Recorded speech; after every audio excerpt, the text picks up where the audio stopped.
Hi viewers, ఈరోజు మనం ఒక ఇంట్రెస్టింగ్ సినిమాని ఎక్స్ప్లెయిన్ చేసుకుందాం. ఈ మూవీ భయంకరమైన తుఫాన్లో చిక్కుకున్న ఒక విమానంలో ఈ కథ మొదలవుతుంది. మన మెయిన్ క్యారెక్టర్ అయిన చెక్ ప్రశాంతంగా కూర్చొని టాయిలెట్లో ఉంటాడు. అకస్మాత్తుగా విమానంలో పీడనం తగ్గడం ప్రారంభమైంది. దానివల్ల టాయిలెట్ తలుపులు తెరుచుకొని సరుకుల గదిలో మంటలు చెలరేగి ఒక ప్రమాదకరమైన పేలుడు సంభవించింది. అత్యవసర ల్యాండింగ్ అవసరం కావడంతో పైలట్ చెక్ని తన సీట్లో కూర్చోమని చెప్పాడు. పైలట్ అతనికి ఒక లైఫ్ జాకెట్ ఇచ్చి దాన్ని పెట్టుకోమని చెప్పాడు. విమానం వేగంగా కిందికి దిగడం ప్రారంభించింది. ఇప్పుడు సుమారు సముద్రానికి 3000 మీటర్ల దూరంలో ఉంది. తన ప్రియురాలు తనకు గిఫ్ట్‌గా ఇచ్చిన వాచ్‌ని జార విడిచాడని చెక్ గ్రహించాడు. పైలట్ అతన్ని లైఫ్ జాకెట్ వేసుకోమని చెప్పాడు. కానీ అది అతని కుడివైపున ఉంది. పాకెట్ వాచ్ కారణంగా చెక్ తన సీట్ బెల్ట్‌ని విప్పి తడబడుతూ దాన్ని తీయడానికి వెళ్ళాడు. కానీ అతను దాన్ని తీయడానికి ప్రయత్నిస్తుండగా విమానం కోణం మారడంతో అతను కదలలేకపోయాడు. అతను తన సీట్లో లేడని పైలట్ గ్రహించాడు. అతని భద్రతా బెల్టుని విప్పాడు. ఆ భయంకరమైన కుదుపుల వల్ల పైలట్ తీవ్రంగా గాయపడ్డాడు. పైలట్ విమానాన్ని నెమ్మదిగా సముద్ర ఉపరితలంపై దించాడు. కానీ ఆ తప్పుడు ల్యాండింగ్ వల్ల క్యాబిన్లో అంతా నీటితో నిండిపోయింది. చెక్ సేఫ్టీ బెల్ట్ పెట్టుకోవడం వల్ల అతని ప్రాణాలు కాపాడబడ్డాయి. అకస్మాత్తుగా విమానంపై డెక్ పేలిపోయింది మరియు సముద్రం నీరు విమానంలోకి ప్రవహించడం ప్రారంభమైంది. అదృష్టవశాత్తు చెక్ ఒక గాలితో నింపే తెప్పను పట్టుకుని ఉన్నాడు. అతను దానిని నింపుతుండగా తెప్పకు ఉన్న తాడు అకస్మాత్తుగా విమానంలో చిక్కుకుపోయింది. మునిగిపోతున్న విమానం తెప్పతో పాటు చెక్ను కూడా కిందికి లాగడం ప్రారంభించింది. కానీ అదృష్టవశాత్తు తెప్పకు కట్టిన తాడు అకస్మాత్తుగా తెగిపోవడంతో ఆ లైఫ్ రాఫ్ట్ అతన్ని మృత్యుముఖం నుండి బయటకు లాగింది. చివరకు చెక్ సురక్షితంగా సముద్రం ఉపరితలం చేరుకున్నాడు. అతను తన చివరి శ్వాస వరకు తెప్పపైన ఎక్కి దాన్ని అంచును పట్టుకుని వేలాడుతూ తన శక్తినంతా ఉపయోగించాడు. కానీ అతను ఇంకా నడుస్తున్న ఇంజన్ వైపు నెమ్మదిగా కొట్టుకుపోయాడు. తను వెనుక ఉన్న ప్రమాదాన్ని చూసి అతను వెంటనే కళ్ళు మూసుకున్నాడు. సరిగ్గా అప్పుడే ఇంజన్ మంటలు అంటుకున్నాయి మరియు ఆ పేలుడు దాటికి అతను తిరిగి సముద్రంలోకి విసిరివేయబడ్డాడు. ఒక పెద్ద పేలుడు శబ్దంతో విమానం మొత్తం నెమ్మదిగా సముద్రంలో మునిగిపోయింది. కానీ ప్రమాదం ఇంకా తొలగిపోలేదు. చెక్ సముద్రపు భయంకరమైన తుఫానునే కాకుండా ఒకదాని తర్వాత ఒకటి వస్తున్న భారీ అలలను కూడా ఎదుర్కోవాల్సి వచ్చింది. అతను లైఫ్ జాకెట్ తాడును గట్టిగా పట్టుకున్నాడు. ఎంత సమయం పట్టిందో అతనికి తెలియదు. కానీ అకస్మాత్తుగా లైఫ్ రాఫ్ట్ లోని గాలిపోయింది. పదునైన రాళ్లు దానిని చీల్చాయి. దీంతో అతను చివరకు ఒడ్డుకు చేరుకున్నాడని అర్థమైంది. అతని చివరి శక్తి కూడగట్టుకుని అతను లైఫ్ రాఫ్ట్ ను ఒడ్డుకు లాగాడు. మరుసటి రోజు ఉదయం సూర్యకిరణాలు అతని ముఖంపై పడినప్పుడు తాను బతికే ఉన్నానని మరియు ఒక చిన్న ద్వీపానికి కొట్టుకొచ్చానని అతను గ్రహించాడు. కానీ మృత్యువు నుండి తప్పించుకున్నప్పటికీ అతనికి ఉపశమనం కలగలేదు. ఎందుకంటే ఈ తెలియని ప్రదేశంలో తాను ఎలాంటి ప్రమాదాలు ఎదుర్కొంటాడో అతనికి తెలియదు. అతను నడుస్తున్న విమానం నుండి చెల్లాచెదురుగా పడి ఉన్న వస్తువులను ఏరుకుంటూ దీపంలో తనలాంటి వారి కోసం వెతకడం ప్రారంభించాడు.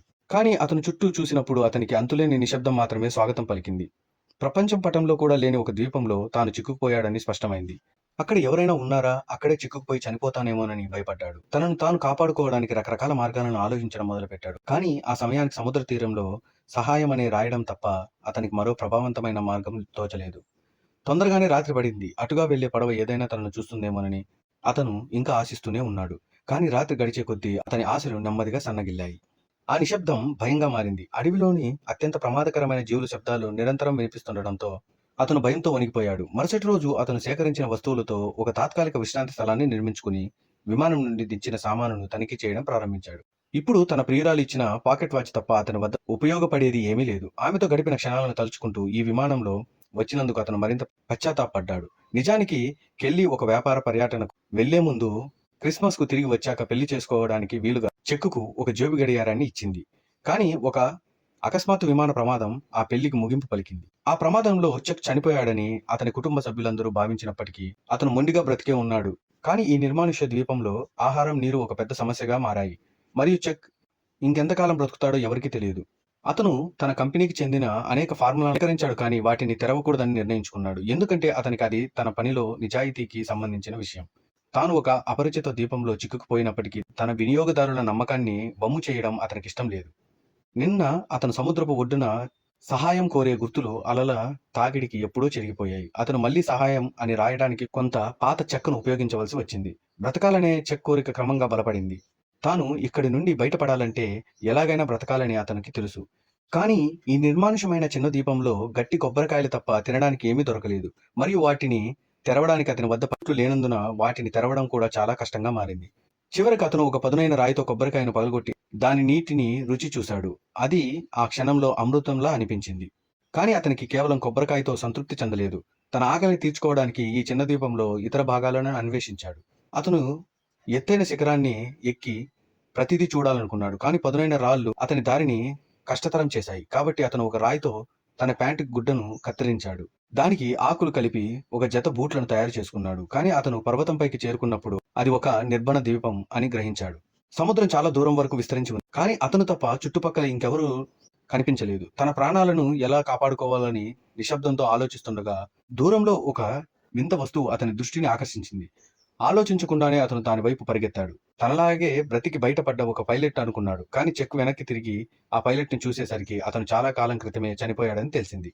విచారంతో అతను ఆ పైలట్ శరీరాన్ని ద్వీపం మీదకు ఈడ్చుకుని అతని వద్ద ఉన్న ఉపయోగకరమైన వస్తువులను సేకరించాడు.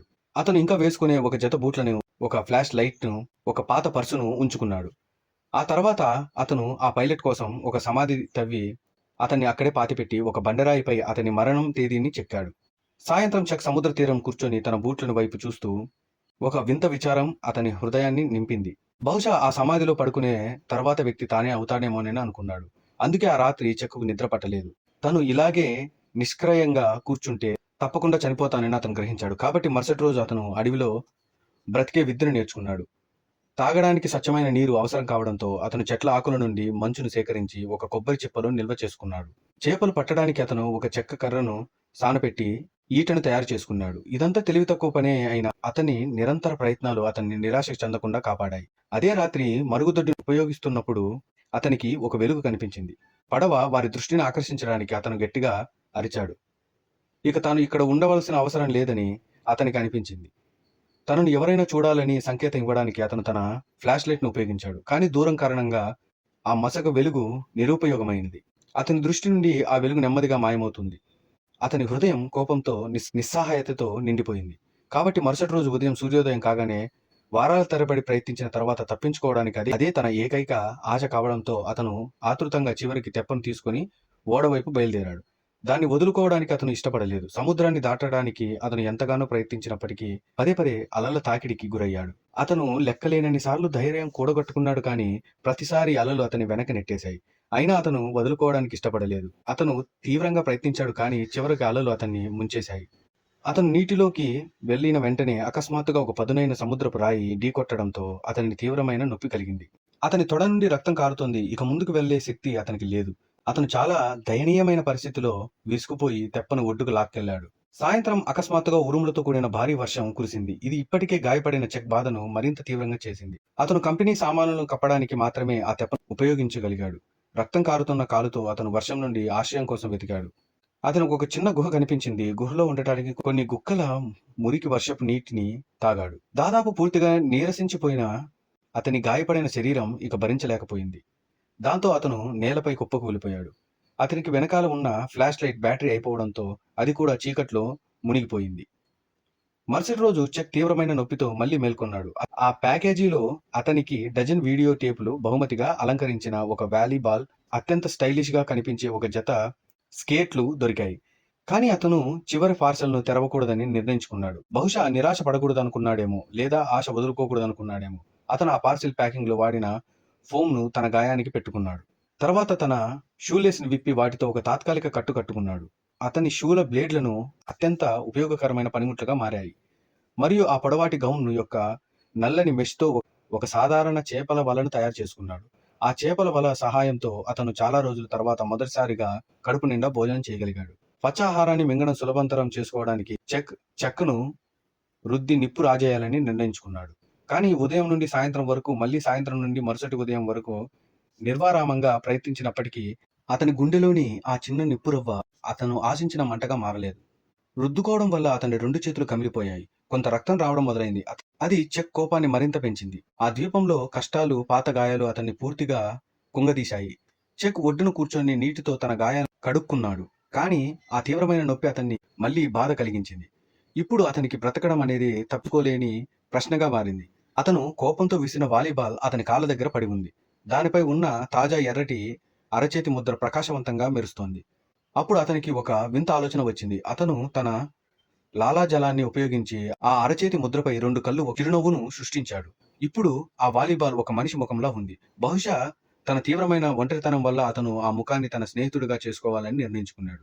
అతను ఆ వాలీబాల్ కు విల్సన్ అని పేరు పెట్టి తన జీవితాంతం తోడుగా ఉండటానికి దాన్ని తనతోనే ఉంచుకున్నాడు. ఆ దృష్టం కొంచెం వింతగా ఉన్నా కనీసం అతనికి ఒంటరిగా అనిపించలేదు. విల్సన్ పర్యవేక్షణలో చెక్ తన బలాన్ని పొందుతున్నట్లు అనిపించింది. అతను ఆ చెక్కను వేగంగా రుద్దుతుండగా దాని ముక్కల మధ్య నుండి నిప్పురవ్వలు ఎగిరాయి. మండే నిప్పును చూడగానే ఏదో పెద్ద యుద్ధం గెలిచినంత ఆనందంతో చెక్ ఉప్పొంగిపోయాడు. ఈ నిప్పు అతనికి వంట చేసుకోవడానికి ఒక మంచి ఉపాయం మాత్రమే కాదు, తనకు ఉనికిని తెలియజేయడానికి ఒక సంకేతం. పంపడానికి కూడా ఒక మంచి మార్గం. అతని లెక్కల ప్రకారం అతను ఇప్పుడు 4000 మైళ్ళకు పైగా ప్రయాణించాడు. అంటే ఎవరైనా అతన్ని కనుగొనాలనుకుంటే ఆ అవకాశాలు దాదాపు అసాధ్యం. కానీ ఇప్పుడు చెక్కుకు వేరే మార్గం లేదు. అతను కేవలం తనను తాను బలపరుచుకొని బ్రతికి ఉండడానికి ప్రయత్నించాడు. పచ్చి ఆహారం, మట్టి తినడం వల్ల అతనికి చెడిపోయిన పళ్ళు, వాచిపోయిన చీము పట్టాయి. భరించలేని నొప్పి కారణంగా అతను తన పంటిని పీకేయాలని నిర్ణయించుకున్నాడు. అతను ఒక చేతితో పంటికి స్కెట్ కత్తిని, మరో చేతిలో రాయిని పట్టుకున్నాడు. ఎక్కువసేపు బాధపడడం కంటే ఒకసారి బాధపడటమే మేలని అతను అనుకున్నాడు. త్వరగా గట్టిగా పీకేశాడు. అడవిలో బ్రతకడంలో నిపుణుడైనప్పటికీ అతని కళ్ళల్లో మెరుపు పోయింది. 4 సంవత్సరాల లోపే చెక్ ఒక అనాగరికుడిగా మారిపోయాడు. చేపలు పట్టడంలో అతని నైపుణ్యం అతనికి మాంసాన్ని సంపాదించి పెట్టినప్పటికీ బ్రతకాలనే కోరిక మాయమైపోయింది. అతనికి ఇక తప్పించుకునే ఆశ ఏమాత్రం మిగల్లేదు. అతను బ్రతికిన ప్రతిరోజు ఒంటరితనంతోనే గడుస్తూ ఉంది. కానీ కొంతసేపటికి అతనికి ఒక కొండ అంచున ఒక తగరపు ముక్క దొరికింది. దాన్ని బీచ్కు తెచ్చాడు. సముద్రపు గాలిలో ఆ తగరపు ముక్క కొట్టుకుపోతుండగా అతనికి అకస్మాత్తుగా ఒక ఆలోచన తట్టింది. దాన్ని ఉపయోగించి అలలను చీల్చుకుంటూ వెళ్ళగలిగితే తప్పించుకోవడానికి తనకు నిజంగానే ఒక అవకాశం దొరకవచ్చు అని ఆలోచనలో అతను ఒక క్షణం కూడా ఆలస్యం చేయకుండా అతనికి వీలైనంత త్వరగా ఈ నిర్జన ద్వీపం నుండి బయటపడాలని చెక్ వెంటనే రంగంలోకి దిగాడు. ముందుగా అతను ఒక పడవను నిర్మించాలి. అతను కొన్ని పుల్లలను పోగు చేసి వాటిని కలిపి కట్టాడు. ఆ తర్వాత దొరికిన తాడులతో వాటన్నిటిని కలిపి కట్టాడు. అతను పాత వీడియో టేపును కూడా తాడుగా ఉపయోగించాడు. చెక్ మానసిక స్థితి క్షీణిస్తూ వచ్చింది. విల్సన్ తనను గమనిస్తున్నాడని, తనను వెళ్ళనివ్వడం లేదని అతనికి అనిపించడం మొదలైంది. అందుకే ఆ రాత్రి అతను విల్సన్తో గొడవ పడ్డాడు. నేను మీతో జీవితాంతం మాట్లాడలేను అని. ఆ తర్వాత తీవ్రమైన కోపంతో అతను తన 4 ఏళ్ల స్నేహితుడితో గొడవపడి తన్ని దూరంగా పంపేశాడు. కానీ అతను కొంచెం శాంతించిన తర్వాత విల్సన్ పట్ల తీవ్రమైన పశ్చాత్తాపడ్డాడు. అందుకే విల్సన్ వెతకడానికి మరియు అతని ముఖాన్ని ప్రేమగా మళ్ళీ రంగు వేయడానికి అతను ఆ చీకటి రాత్రి బయలుదేరాడు. ప్రతిరోజు ఈ విధంగానే గడిచిపోయింది మరియు చెక్క పడవ సిద్ధంగా ఉంది. అతను బయలుదేరడానికి అన్ని సిద్ధం చేసుకున్నాడు. ఇప్పుడు అతను చేయాల్సిందల్లా తన పడవను సముద్రంలోకి దించడానికి సరైన గాలి కోసం వేచి ఉండటమే. అతను తన బసను ప్రకటిస్తూ ఒక గుర్తును కూడా వదిలి వెళ్ళాడు. ఈ కనికరం లేని ద్వీపంలో 10,500 రోజులకు పైగా ఒంటరిగా ఉండి అతను ప్రపంచ రికార్డు సృష్టించాడు. అతను చివరి అక్షరాన్ని చెక్కుతుండగా చెక్కూరుకున్న దిశగా అకస్మాత్తుగా గాలి వీచడం ప్రారంభమైంది. ఉత్సాహంతో అతను పడవను సముద్రంలోకి నెట్టి తన పాత స్నేహితుడిని విల్సన్తో కలిసి జీవితాన్వేషణకు బయలుదేరాడు. అలలు ఇంకా అలాగే ఉన్నాయి, కానీ అవి అతని ఇంటికి తిరిగి వెళ్లకుండా ఆపలేకపోయాయి. ఒక సరస్సులోని అలల వలె ప్రతి అల అతన్ని దాదాపు ముంచివేసింది. కానీ అతను తన ప్రయత్నాలతో వాటిని దాటుకుంటూ ముందుకు సాగాడు. ప్రతిసారి మృత్యువు నుండి తప్పించుకున్నప్పుడు స్వేచ్ఛ పొందిన ఆనందం అతనిలో మరింత బలపడింది. 4 సంవత్సరాలు తనను బందీగా ఉంచిన ఆ చిన్న ద్వీపం వైపు చెక్ వెనక్కి తిరిగి చూసినప్పుడు అతని హృదయం ఒక వింత భావనతో నిండిపోయింది. ఈ కష్టాన్ని ఎదుర్కొనే ధైర్యం అతను చేయలేకపోయి ఉంటే బహుశా అతను ఇప్పటికీ ఒంటరి జీవితాన్ని గడుపుతూ ఉండేవాడు. అతని పోరాటం అప్పుడే మొదలైంది. తన కోసం ఎదురు చూస్తున్న ప్రమాదాలు తన జీవితంలో అత్యంత ప్రాణాంతకమైన సవాలుగా నిరూపించబడ్డాయని అతనికి తెలియదు. తాను మానవ నివాసాలకు చేరుకుంటానని అనుకుంటున్న తరుణంలో మరో భయంకరమైన తుఫాను అతనిని కుదిపేసింది. ఆ రాత్రి కుండపోత వర్షంలో కళ్ళు తెరవడం అసాధ్యంగా మారింది. అతను పడవను గట్టిగా పట్టుకుని అలల తాకిడికి తట్టుకుంటూ నిస్సహాయకంగా పడి ఉన్నాడు. అది అతను తన జీవితంలో ఎదుర్కొన్న అత్యంత కఠినమైన రాత్రి. అతను నిస్సహాయకుడై ప్రతిదీ దేవునికి వదిలేశాడు. అదృష్టవశాత్తు చెక్ అదృష్టవంతుడు. ఆ రాత్రి వచ్చిన భయంకరమైన తుఫాను కూడా అతన్ని తీసుకుపోయింది, కానీ అతని పడవ బాగా దెబ్బతినింది. మరియు అన్నిటికన్నా ముఖ్యంగా ఒక తాడు వదులుగా ఉండటం వల్ల అతని పాత స్నేహితుడు పడవ నుండి విడిపోయాడు. అతను ఈ విషయం గ్రహించేసరికి విల్సన్ అలలలో చాలా దూరం కొట్టుకుపోయాడు. అతనే తన ఏకైక తోడు, తన మనసులో భావాలన్నీ పంచుకునేవాడు. అతను కేవలం ఒక వాలీబాల్ అయినప్పటికీ అతనే తన ఏకైక ఆసరా. అన్నీ మర్చిపోయి అతన్ని కాపాడటానికి సముద్రంలోకి దూకాడు. కానీ దూరం చాలా ఎక్కువగా ఉంది మరియు ఆ లోతైన సముద్రం అతన్ని పదే పదే బయటికి నెట్టింది. ఒకవైపు తన ప్రాణాలు కాపాడే పడవ, మరోవైపు 4 ఏళ్లుగా తన ఆసరా ఉన్న విల్సన్. కానీ ఇప్పుడు అతనికి వేరే మార్గం లేదు. తన కళ్ళ ముందే తన పాత స్నేహితుడు కొట్టుకుపోవడాన్ని అతను నిస్సహాయకంగా చూస్తూ ఉండిపోయాడు విల్సన్. చెక్ మృత్యువును ఎదుర్కోవడానికి సిద్ధమవుతున్న సమయంలో ఒక ఈల శబ్దం వినిపించింది. ఆ ఈల అతను కేవలం తన కలలో మాత్రమే విన్నదని ఆశ కోల్పోయి తన చివరి బలాన్ని కూడగట్టుకుని వెనక్కి తిరిగి చూశాడు. తన ముందు ఒక భారీ సరుకు రవాణా ఓడ ప్రయాణిస్తూ కనిపించింది.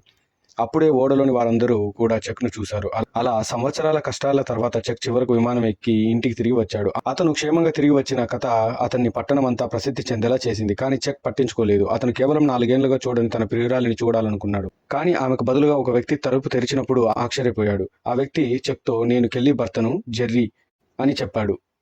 అప్పుడు తాను ఇంతకాలం చూడని ఆ స్త్రీకి ఇప్పుడు పెళ్ళయిందని, ఆమె ఒక తల్లి అని అతనికి అర్థమైంది. కెల్లీ భర్త తన భార్యను సమర్థిస్తూ చెక్ను శాంతపరిచాడు.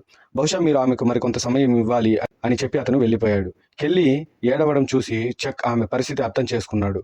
అది ఆమె తప్పు కాదని అతను గ్రహించాడు. బహుశా చెక్ కూడా అదే చేసి ఉండేవాడు. ఆ రాత్రి స్వాగత విందుగా ఆ బృందం సముద్రపు ఆహార పదార్థాలతో ఒక విందును ఏర్పాటు చేసింది. బల్ల మీద ఉన్న రుచికరమైన చేపలను, పెద్ద పీతలను చూసి చెక్కుకు వింతగా అనిపించింది. అతనికి ఆ ద్వీపం గుర్తుకు వచ్చింది. ఎందుకంటే ఆ ద్వీపంలో నిస్సారంగా అనిపించిన పీతలు, చేపలు ఇక్కడ ఒక రుచికరమైన భోజనంగా మారాయి. మరుసటి రోజు చెక్ ద్వీపంలో తెరవని ఆ ప్యాకేజీని ఒక కృతజ్ఞత లేఖతో పాటు తన గమ్యస్థానానికి అందించాడు. ఆ ప్యాకేజీలో తన ప్రాణాలను కాపాడిందని అతను కృతజ్ఞత తెలిపాడు. ఇన్నాళ్లుగా తను తోడుగా ఉన్న ఆ వింత పార్సల్లో ఏముందో తెలుసుకోవడానికి అతను దాన్ని ఎప్పుడు తెరవలేదు. ఓకే ఫ్రెండ్స్, ఈ మూవీ ఇంతటితో ఎండ్ అయిపోతుంది. మరిన్ని ఇంట్రెస్టింగ్ మూవీస్తో మళ్ళీ మేము ముందుంటాను. మీకు ఈ వీడియో నచ్చినట్లయితే లైక్ చేసి మన ఛానల్ని సబ్స్క్రైబ్ చేసుకొని ఫాలో అవుతూ ఉండండి. Take care, bye.